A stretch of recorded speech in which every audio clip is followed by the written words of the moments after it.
Good morning, all. Today, I am continuing the previous topic. So, yesterday I am discussing about benchmarking. So, what is the benchmarking and what is the definition? And after that, what are the different types of benchmarkings? So, yesterday I am discussing all these things. So, now I am discussing about what is the process of benchmarking. So, benchmarking is nothing but those who are not attending previous class, then just I'm briefing about. So benchmarking is nothing but comparison between our competitor company and our company. So what are the points we have to consider? So what type of strategy we have to follow, and what type of strategy our competitors follow, and what type of policies we have, and what type of policies the competitors are using or developed. So and what is the business process followed by our company, and what is the business process followed by our competitors company.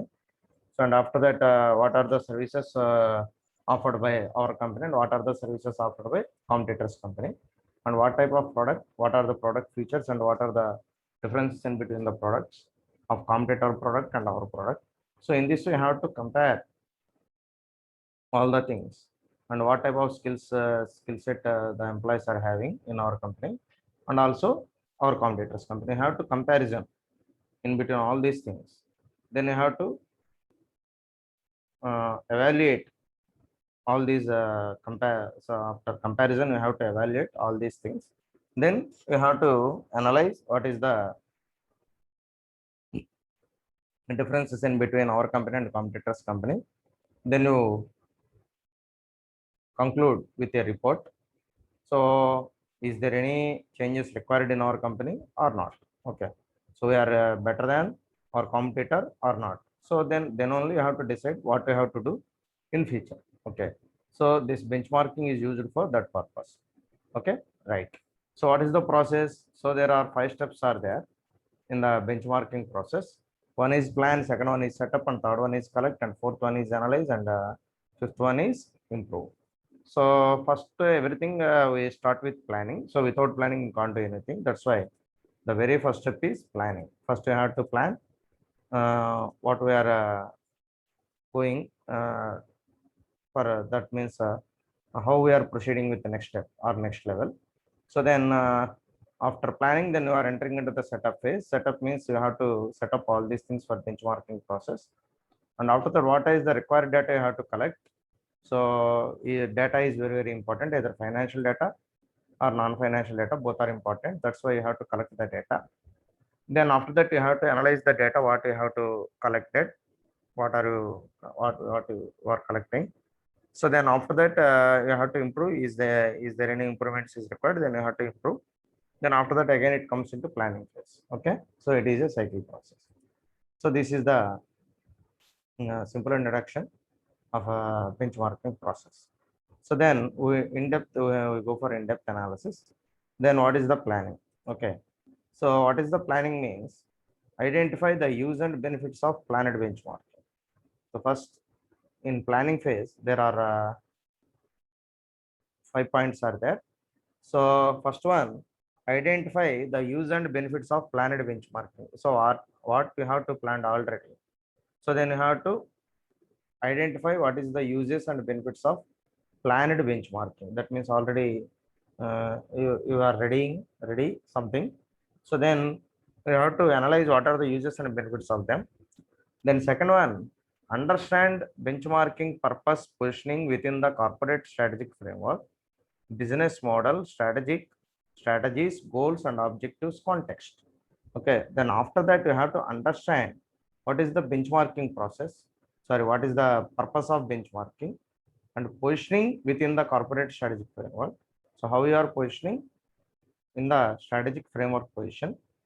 So then after that, what is the business model? What type of business model you have to follow, and what are the strategies you have to follow, and what are the goals organization is having, and what are the objectives is organization required.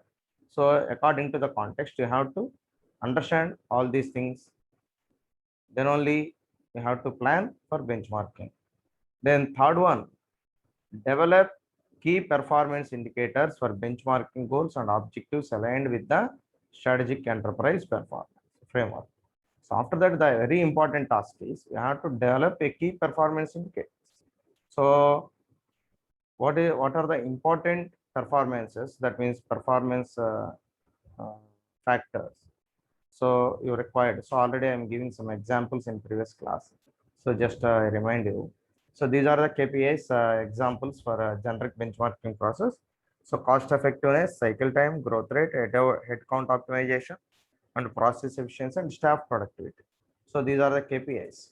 Okay.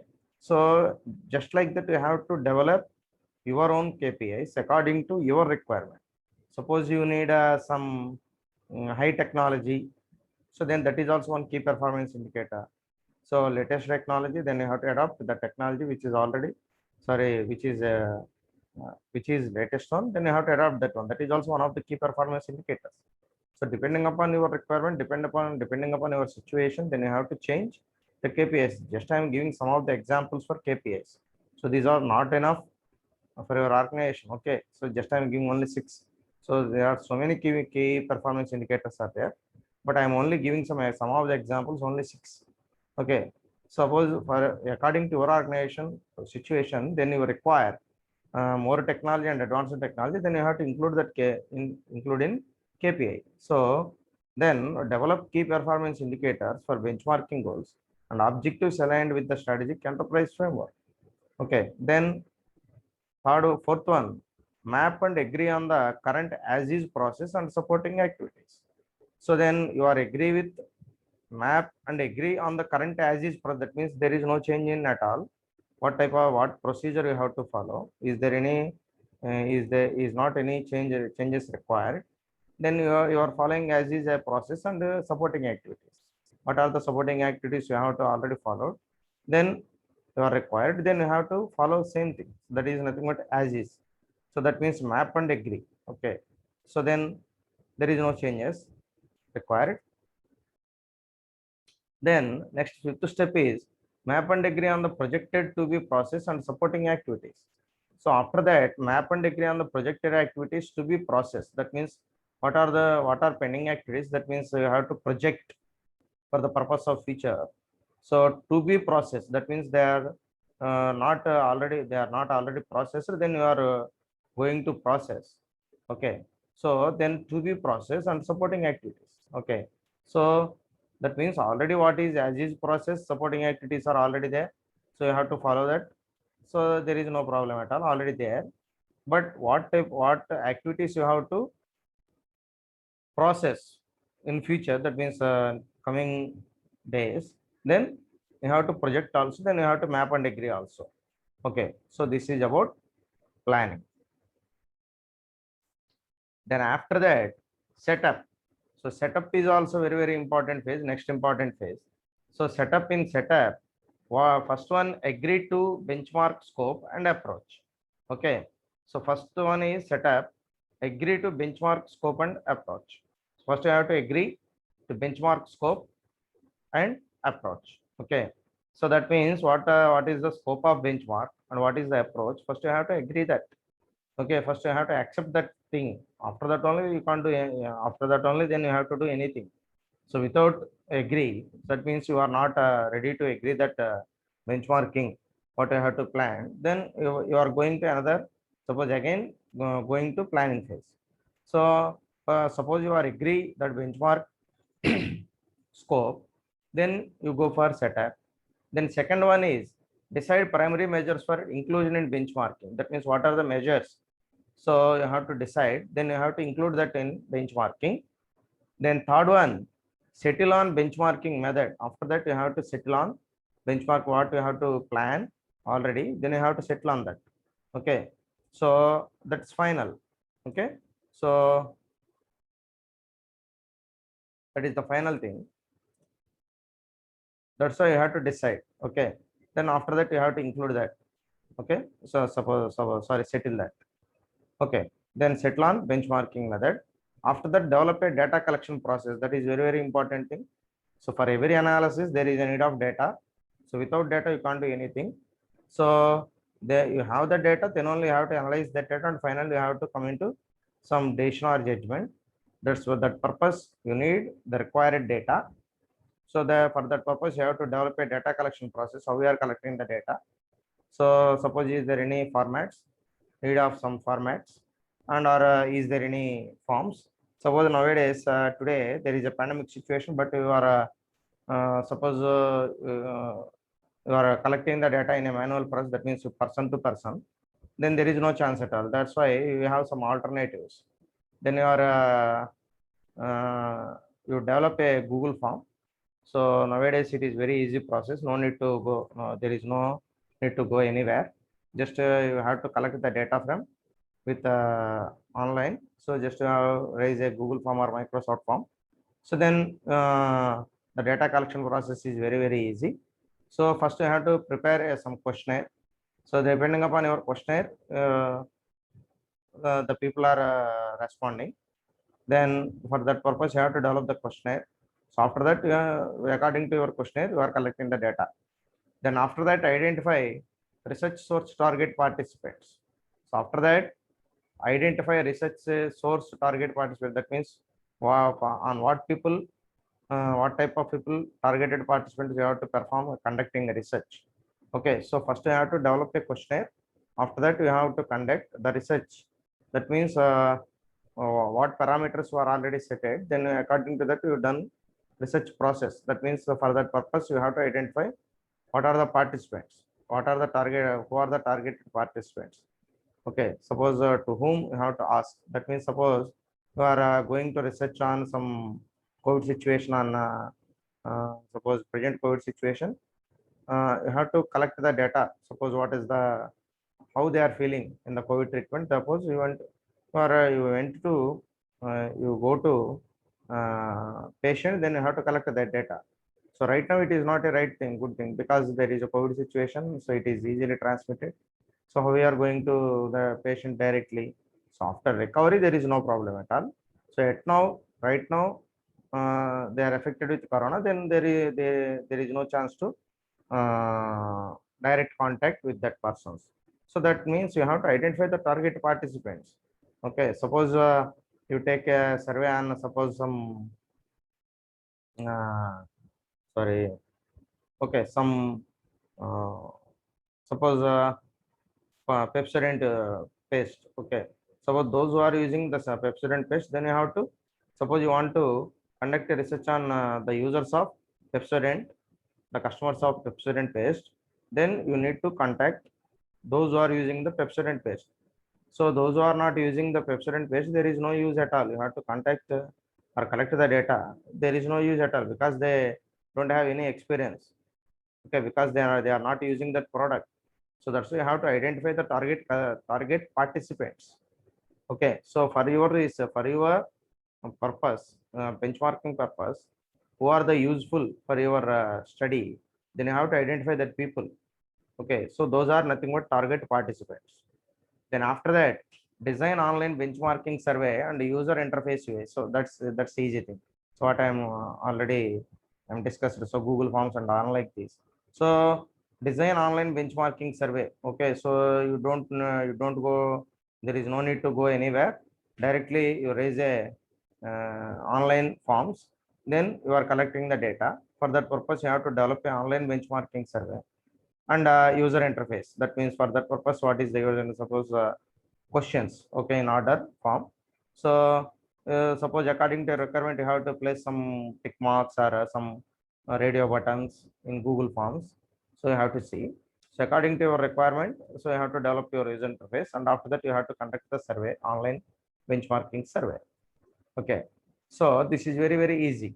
Okay, so directly send the link into the some WhatsApp groups or something like that, or suppose you have to develop a website also. That is also very easy thing.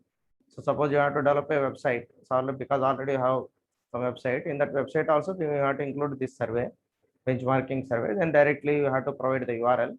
Then directly they ping with URL.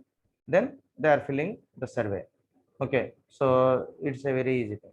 Then after that, develop scripts and supporting materials for one interview is as required. Suppose you need a one-to-one interview. So then you have to conduct a interview with the use of developing. For that purpose, you have to develop the scripts. Suppose manually you are collecting the data, then you have to develop the scripts for that. Okay. So with that script, in the script, you have to frame a questionnaire or some format. You are giving some format. Then you are collecting the data from directly in manual process. That is also one of the things. And after that, contact and obtain agreement with the target participants for involvement in benchmarking.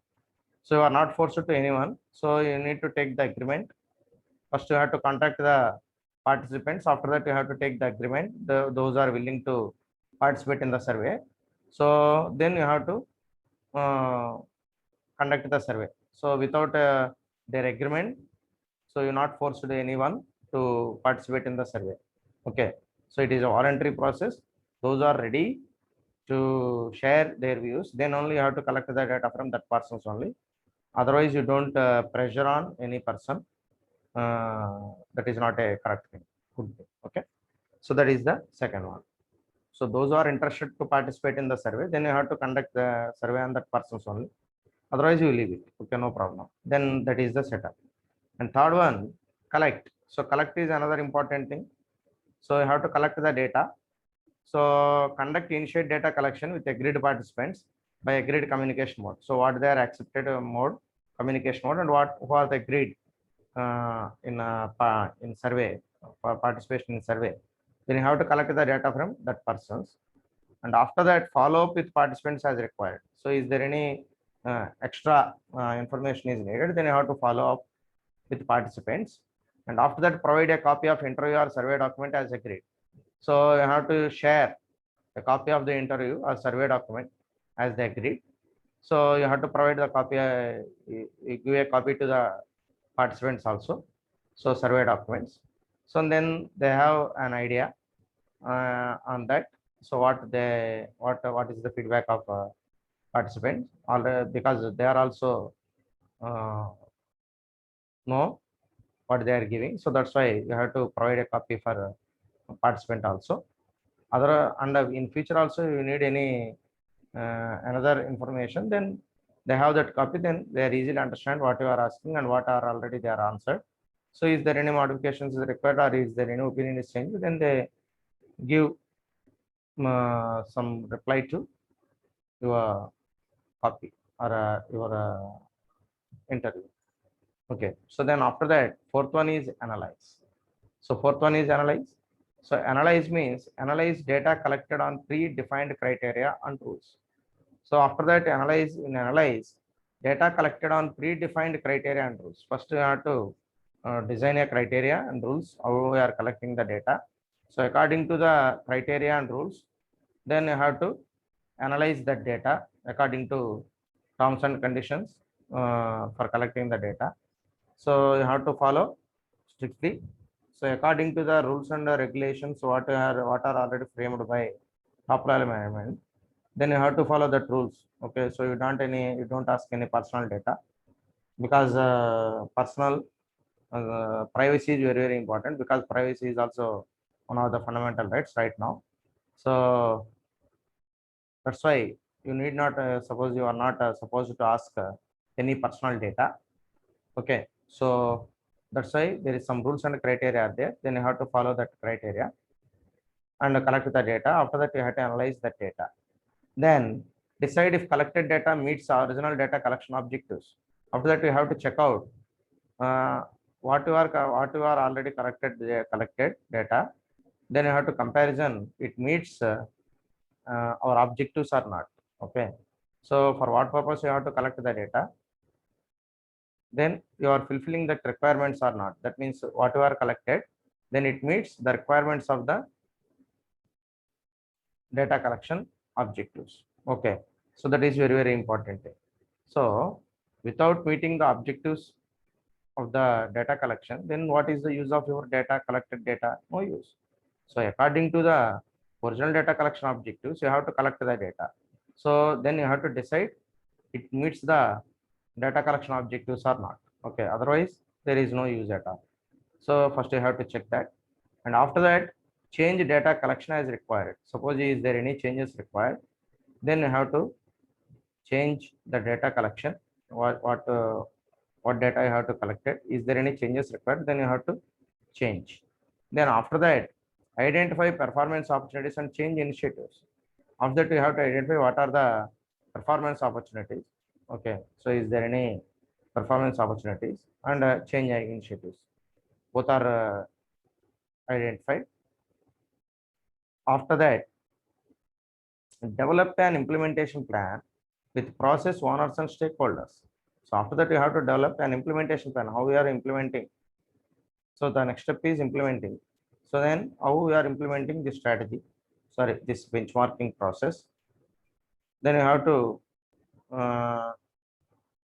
then the owners and the stakeholders are develop an implementation plan for this benchmarking process. So how we are implementing. So that is done by owners and stakeholders. So after that, provide participants with agreed benchmarking analysis report deliverables. After that, you have to provide participants with agreed benchmarking analysis report deliverables. Then after analysis, then you have to submit a report to the participants. Okay, so that is another important thing. So those are agreed in benchmarking analysis. Then you have to provide the information or report to that participants. Okay, so then after that, improve. So last step is improve. So how we are improving? So improvement is nothing but set up KPIs monitoring within the within the enterprise business intelligence system. So after that, set up KPIs monitoring. So after that, you have to monitoring the KPIs. That means key performance indicators within the enterprise business intelligence system, because already there is a business intelligence system. So it is purely based on AI, artificial intelligence. So then you have to set up KPIs monitoring within the enterprise business intelligence system. So second one is continually measure change, initiative projects, programs, KPIs and goals, objectives, benefits, realization. So you have to continuously measure what are the change initiatives are required in the project, and what are the programs you have to conduct, and what are the KPIs you need. Then after that, what are the goals and objectives of the organization, and how they are benefit for realization process. Okay, so this is the second point. And third point is update and continually recalibrate benchmarking projects or programs as required. After that, you have to update and continually recalibrate. Then means you have to change, okay, and update. Okay, is there any requirements are there? So then you have to change or update your benchmarking projects or programs as required whenever it is required. So after that, the key driver of a successful benchmarking event is continual proactive support and approval from the executive leadership team. So what is the successful? Suppose when the benchmarking is successful, then event is continual proactive support. So there is a need of proactive support continuously, and also approval from the executive leadership team. So after that, it is accepted by executive leader team. Then only it will be success. Okay, so this is improvement. So these are the 5 steps in the benchmarking process. After that, benchmarking benefits. What are the various benefits of benchmarking process? So what is the first one is provide invaluable empirical data to justifying innovative business cases for organizational change. So is there any changes? Suppose you need to change, you want to change organization. So then that means change organization means you're not changing the organization from one place to another place. Is there any changes required in the organization? Then provide invaluable empirical data to justifying innovative business cases. So I have to justify the innovative business cases. Then there is a need of empirical data that will be provided by the benchmarking process. So that is the first advantage, that will benefit. And second one is improve clarity and understanding of current business activities, providing better awareness of pragmatic starting points for potential change initiatives. Okay.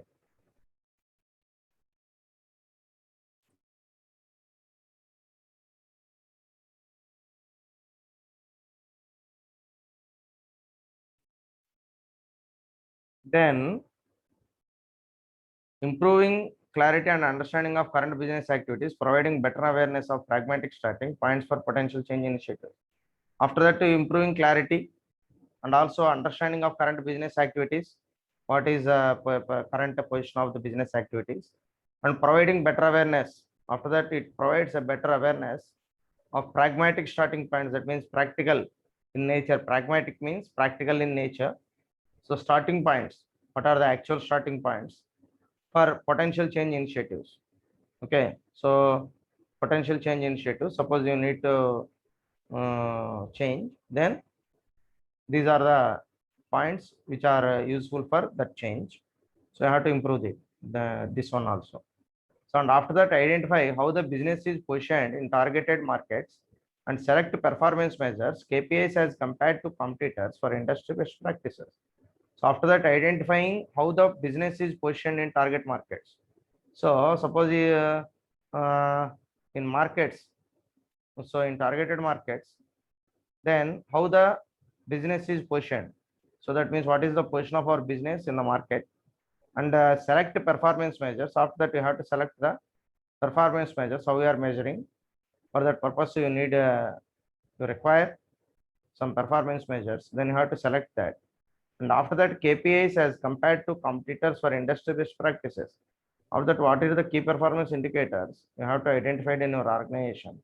Then you have to go for comparison with competitors in industry for best practices.